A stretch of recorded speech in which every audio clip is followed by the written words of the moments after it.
Tom has a big family. He lives with his parents and two sisters.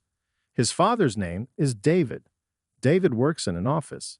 He is tall and has brown hair. Tom's mother is called Emma. She is a teacher at a primary school. Emma has blonde hair and blue eyes. Tom's older sister is Lisa. She is 20 years old and studies at university.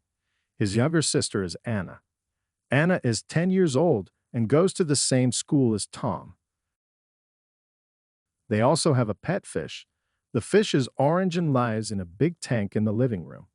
Every Sunday, the whole family has lunch together. They talk and laugh.